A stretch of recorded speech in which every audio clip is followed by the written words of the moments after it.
गांधी वाडा।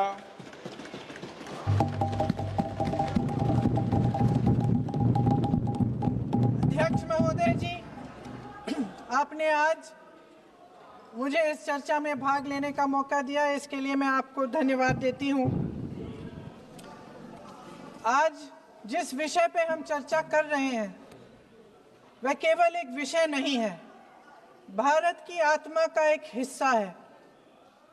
हमारा राष्ट्रगीत उस भावना का प्रतीक है जिसने सोए हुए, गुलामी में सोए हुए भारत के लोगों को जगाया, जिसने उन्हें हिम्मत दी कि ब्रिटिश साम्राज्य के सामने खड़े होकर वह सत्य और अहिंसा के नैतिक हथियारों के साथ सामना कर पाए। आज ये चर्चा एक भावना के ऊपर है।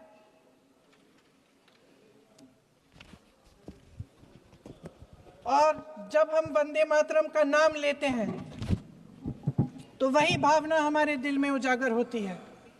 जब हम वंदे मातरम का नाम लेते हैं तो हमें उस पूरे इतिहास की याद आती है जो स्वतंत्रता संग्राम का इतिहास था, उसकी पीड़ा, उसका संघर्ष, उसका साहस, उसकी नैतिकता, उसका जो बल था कि ब्रिटिश साम्राज्य उसके सामने झुका। अध्यक्ष महोदय, वंदे मातरम उस आधुनिक राष्ट्रवाद की अभिव्यक्ति है जिसने भारत के लोगों को एक राजनीतिक और नैतिक आकांक्षा से जोड़ा, जिसने भारत के लोगों को एक साझा नियति के उत्तराधिकारी, एक साझा भविष्य के निर्माता के रूप में देखा। लेकिन आज की ये बहस मुझे कुछ अजीब सी लग रही है। जैसे मैंने कहा, ये गीत देश की आत्मा का हिस्सा बन चुका है। 150 सालों से देशवासियों के दिलों में ये गीत बस चुका है। 75 सालों से हमारा देश आजाद है, तो फिर आज इस बहस की क्या आवश्यकता है?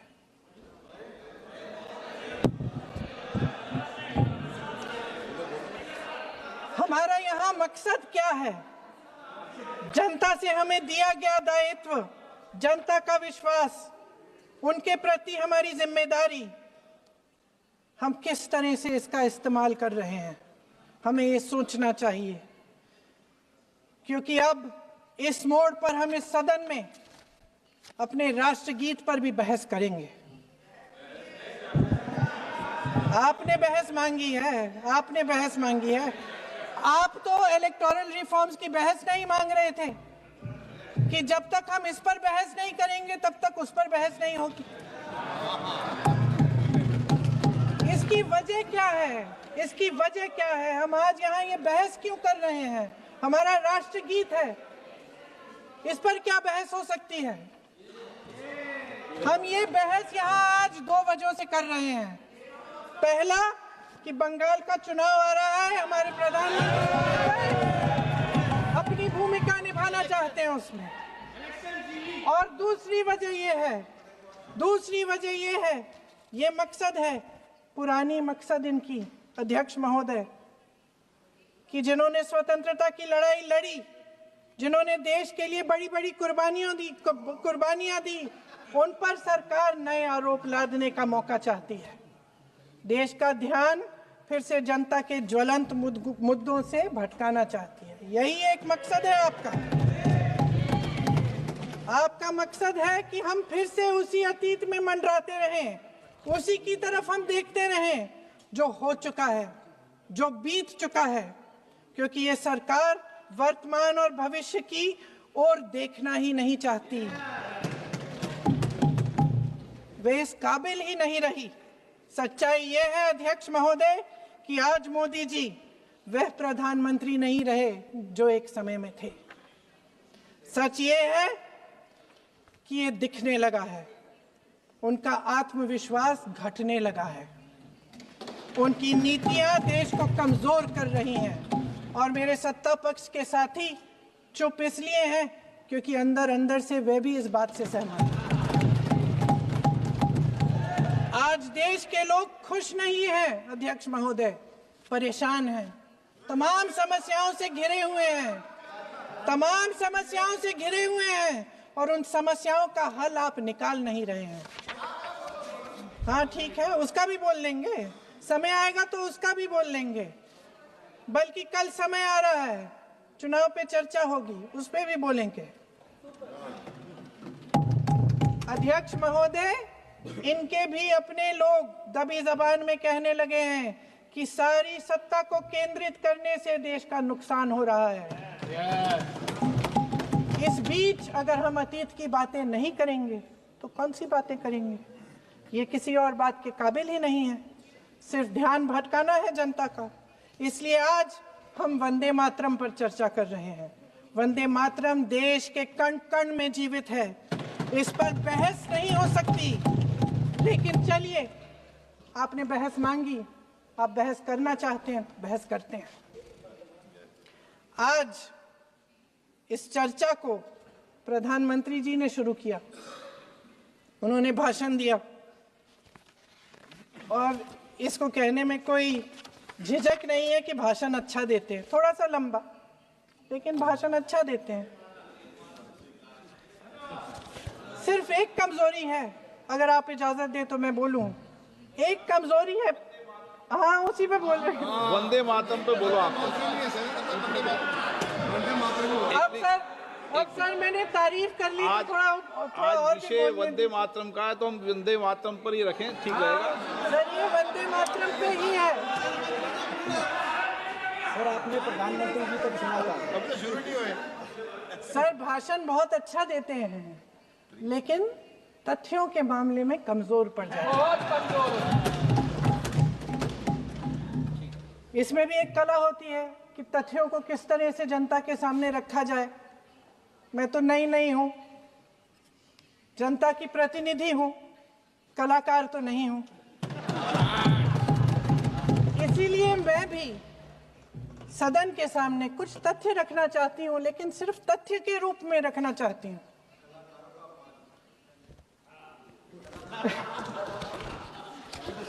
मैं उदाहरण दूं, उदाहरण दे देती हूँ। सर मांग रहे हैं सर वंदे मातरम के बारे में, वंदे मातरम की जो सालगिरह पे आपने एक बड़ा कार्यक्रम आयोजित किया था, उसमें प्रधानमंत्री जी ने भाषण दिया। उसमें उन्होंने कहा कि 1896 में पहली बार गुरुदेव रविंद्रनाथ टैगोर ने ये गीत एक अधिवेशन में गाया। उन्होंने ये नहीं बताया कि कौन सा अधिवेशन था, महासभा, हिंदू महासभा का अधिवेशन था, आरएसएस का अधिवेशन था। किस बात से कतरा रहे थे कि ये कांग्रेस का अधिवेशन था? और उदाहरण दूं कि मैं अपना भाषण जारी रखूं? दे रही हूं। जो वंदे मातरम की जो क्रोनोलॉजी है वो भी आप समझिए, जो असली क्रोनोलॉजी है। 1875 में महाकवि बंकिम चंद्र चट्टोपाध्याय ने इस गीत के पहले दो अंतरे लिखे, जो आज हमारे राष्ट्रगीत घोषित हुए हैं, मतलब जो घोषित हुए थे और जिसको हम आज अपना राष्ट्रगीत कहलाते हैं। ये पहले दो अंतरे लिखे।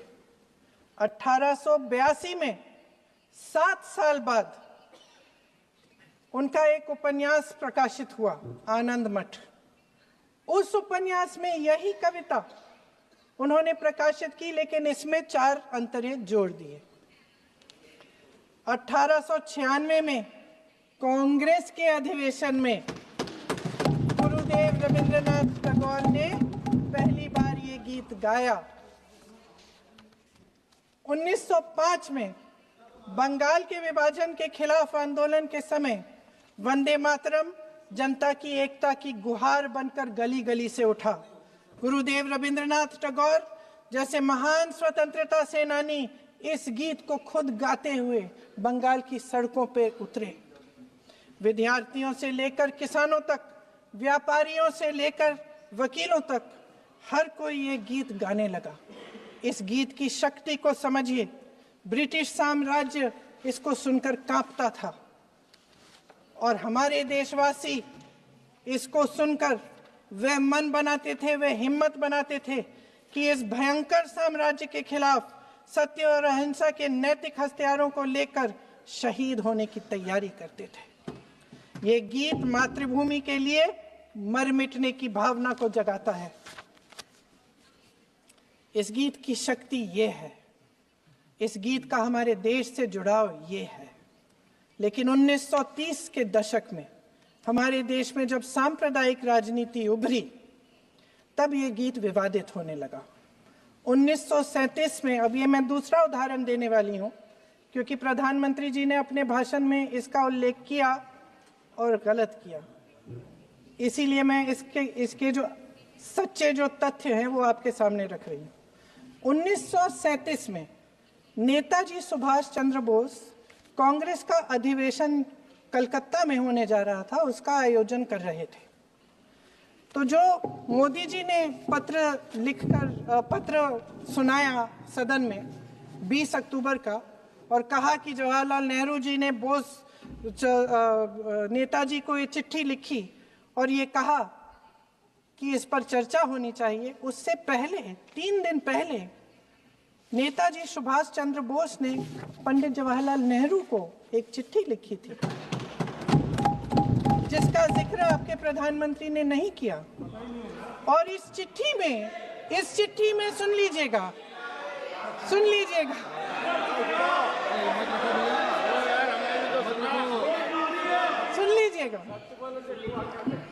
आप नेताजी के लफ्ज नहीं सुनना चाहते? बंगाल का चुनाव आ रहा है।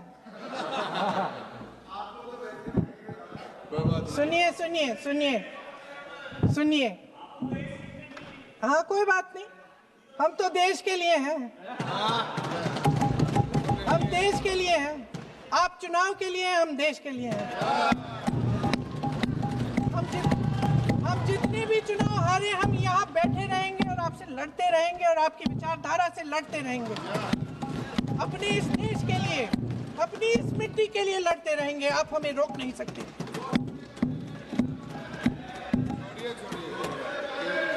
सुन लीजिए सुभाष चंद्र बोस जी ने क्या कहा। सुन लीजिए। My dear Jawahar, reference Vande Mataram. We shall have a talk in Calcutta and also discuss the question in the working committee if you bring it up there. I have written to Dr. Tagore to discuss this matter with you when you visit Santi Niketan. Please do not forget to have a talk with him when you visit Santi Niketan. ये 17 अक्टूबर को लिखी जाती है। 10 अक्टूबर को नेहरू जी इसका जवाब देते हैं और और 20 अक्टूबर को, हाँ ठीक है, 20 अक्टूबर को नेहरू जी इसका जवाब देते हैं। इस जवाब की एक पंक्ति प्रधानमंत्री जी ने सुनाई, बाकी पंक्तियां क्यों नहीं सुनाई? क्योंकि उनमें नेहरू जी क्या कह रहे हैं? There is no doubt that the present outcry against Vande Mataram is to a large extent a manufactured one by the communalists. Whatever we do, we cannot pander to communalists' feelings, but to meet real grievances where they exist. I have decided now to reach Calcutta on the 25th morning. This will give me time to see Dr. Tagore as well as other friends. समझ रहे हैं आप? प्रधान चुप है तो समझ ही गए होंगे। फिर क्या होता है?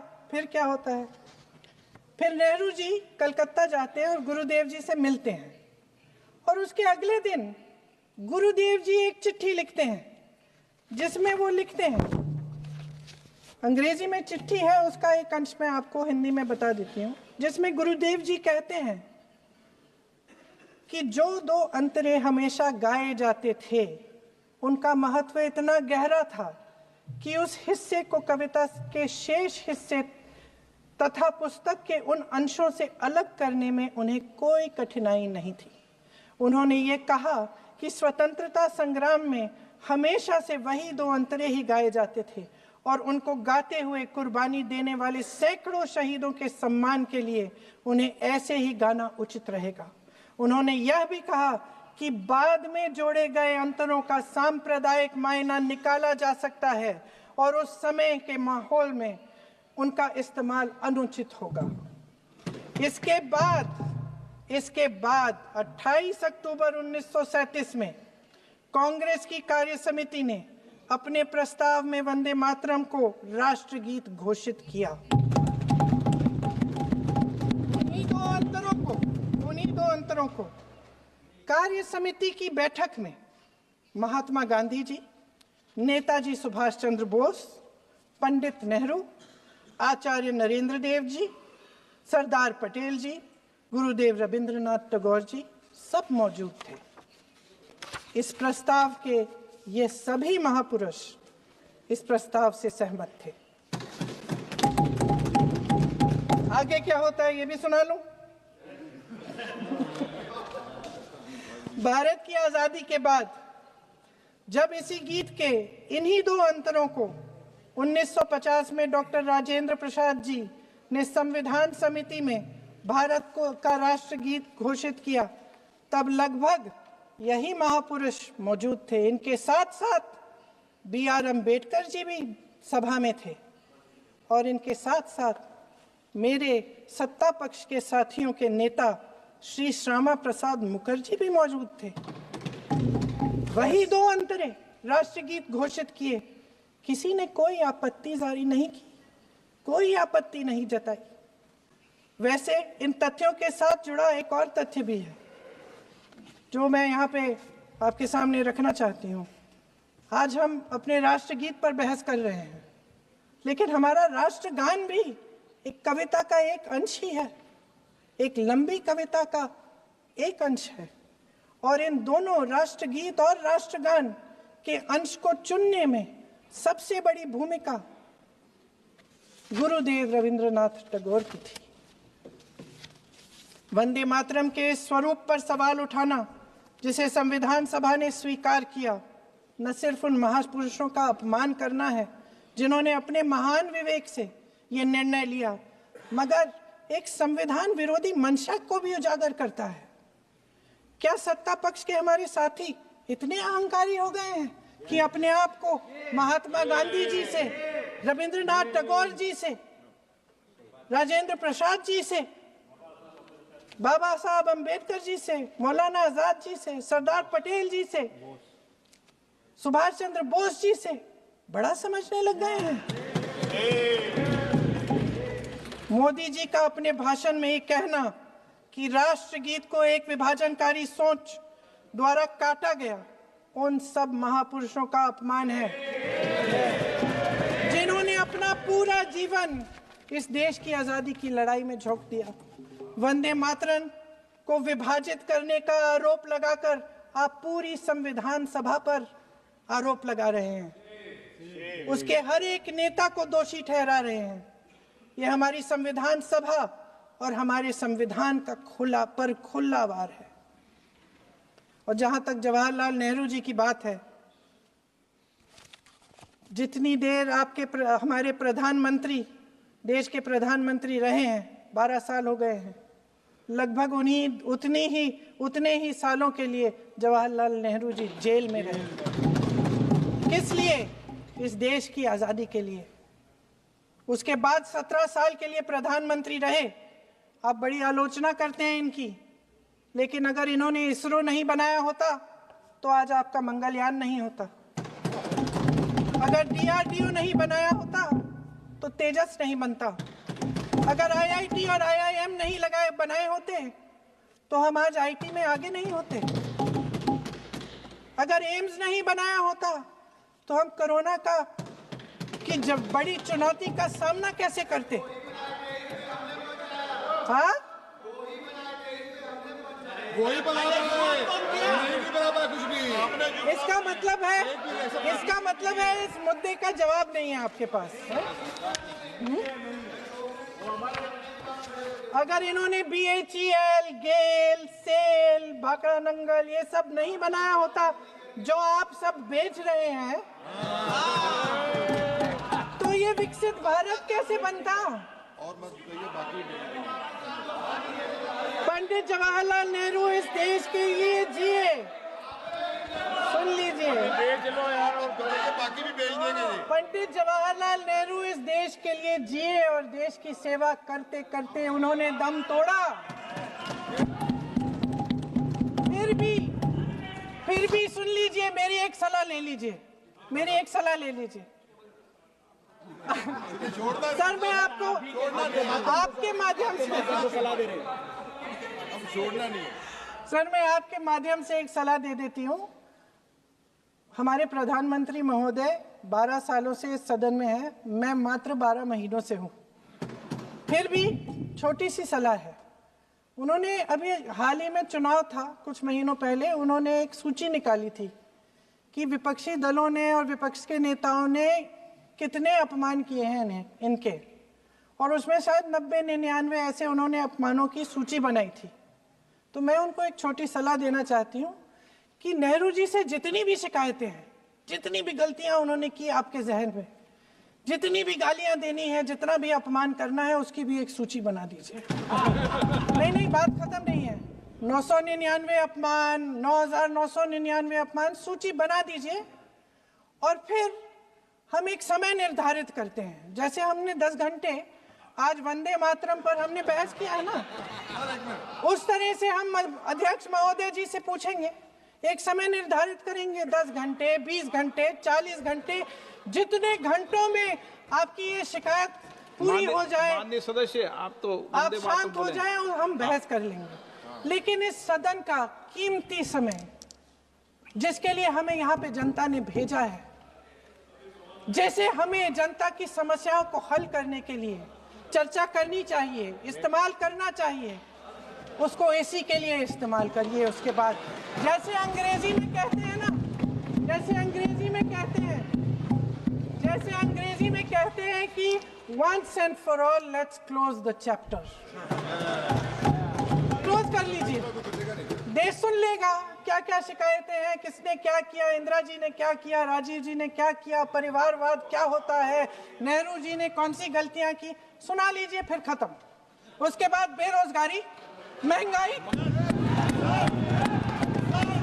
महिलाओं की समस्याएं, जो पीएमओ में हो रहा है उसकी बातें, उसकी चर्चा, जो बैटिंग ऐप के बारे में हो रहा है पीएमओ के अंदर, आप माननीय सदस्य प्लीज, जो एफस्टीन फाइलों में बोलें। आपके मंत्री महोदय के नाम निकल आए हैं, माननीय उसकी चर्चा प्लीज, करेंगे। आप वंदे मातरम में बोले। आप इधर उधर डाइवर्ट मत हो।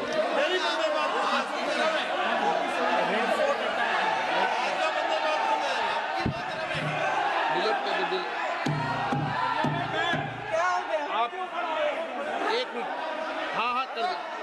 क्या हो गया? अंत में चिड़ी गए।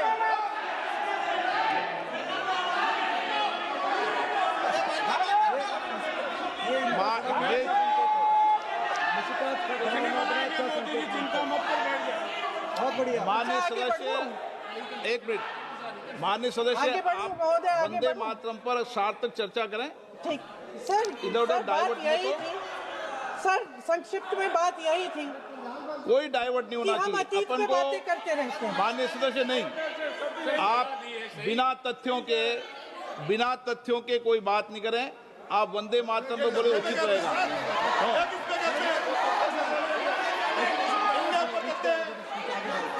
मैंने प्लीज, अध्यक्ष महोदय, मैं आपकी बात मानती हूँ, लेकिन बिना तथ्य के बहुत सालों के लिए ये हम पर आरोप डाल रहे हैं।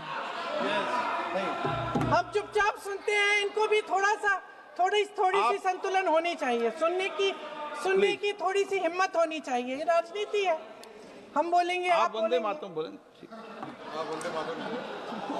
वंदे मातरम सर।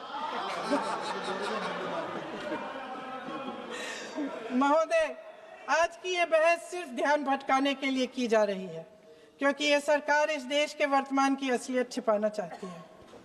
आज देश का युवा कितना परेशान है, कितनी मुश्किल में है, पेपर लीक होते रहते हैं, बेरोजगारी है, महंगाई इतनी बढ़ चुकी है, इसकी चर्चा हम सदन में क्यों नहीं कर रहे हैं? आरक्षण के साथ जो हो रहा खिलवाड़ है उसकी चर्चा हम यहाँ क्यों नहीं कर रहे हैं? महिलाओं की बात होगी, बड़े बड़े ऐलान होंगे, मगर उनकी परिस्थितियों को सुधारने के लिए कोई ठोस कदम यहाँ क्यों नहीं उठाया जा रहा है? इन्हीं दरवाजों के बाहर खड़े होकर पत्रकार तरह आपने कहा कि आरोप मत लगाइए बगैर तथ्य के, तो मैं बोलूं कि नहीं बोलूं? नहीं, बिल्कुल नहीं। नो, आप उधर की बात मत बोलो। आप जल्दी से बोल लेते हो, फिर आप सदन में बंद जो कर कुछ देना। भी बोले हैं वो तथ्यों से बोले। आपको हर चीज ऑथेंटिक करनी पड़ेगी, इसलिए आप तथ्यों से बोले। तत्ते पे लगाए। अच्छा सर, बड़े बड़े शहरों में प्रदूषण है, लेकिन हम इस सदन में बैठकर सिर्फ छोटी छोटी बातें करेंगे। जी, जो अतीत की बातें हैं ना, जो बार बार आप चाहते हैं कि हम पीछे देखें, लेकिन हम आगे भविष्य की बात, वर्तमान की बात, जो असली समस्याएं हैं उनकी बात न करें, ये छोटी बात होती है। आप में हिम्मत है तो भविष्य की बात करिए, हिम्मत है तो बात करिए कि बेरोजगारी क्यों है, कि पेपर लीक क्यों होते हैं। आप चेयर को एड्रेस करें। आपको अच्छा, खत्म कर लेती हूँ, चेयर के एड्रेस करो आप। अध्यक्ष महोदय जी, सच्चाई ये है कि इनका शासन दमन का शासन है। इनकी राजनीति दिखावे की राजनीति है, इवेंट मैनेजमेंट की राजनीति है, चुनाव से चुनाव तक राजनीति है, तरह तरह के ध्यान भटकाने वाले मुद्दों की राजनीति है। वंदे मातरम इस देश की उन्हीं उम्मीदों की गुहार है जिन्हें आपका शासन हर रोज ठुकरा रहा है। आज भी सरहद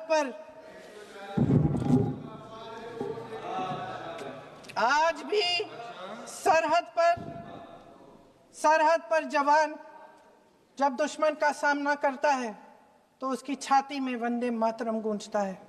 आज भी जब हमारा खिलाड़ी अंतर्राष्ट्रीय खेलों में जाता है तो उसके दिल की धड़कन में वंदे मातरम होता है। आज भी इस देश के करोड़ों देशवासी जब अपने राष्ट्र ध्वज को फहराते हुए देखते हैं तो उनकी जबान पर वंदे मातरम, वंदे मातरम, वंदे मातरम आता है। कांग्रेस के हर एक अधिवेशन में 1905 से लेकर आज तक सामूहिक तौर पर वंदे मातरम गाया जाता है। आपके अधिवेशनों में गाया जाता है कि नहीं, ये बताइए। अपने देश की आत्मा के इस महामंत्र को विवादित करके आप एक बहुत बड़ा पाप कर रहे हैं। इस पाप में कांग्रेस पार्टी शामिल नहीं होगी। ये राष्ट्रगीत वंदे मातरम हमेशा से हमें प्यारा है, हमेशा से हमारे लिए पवित्र रहा है और हमेशा के लिए हमारे लिए पवित्र रहेगा। धन्यवाद।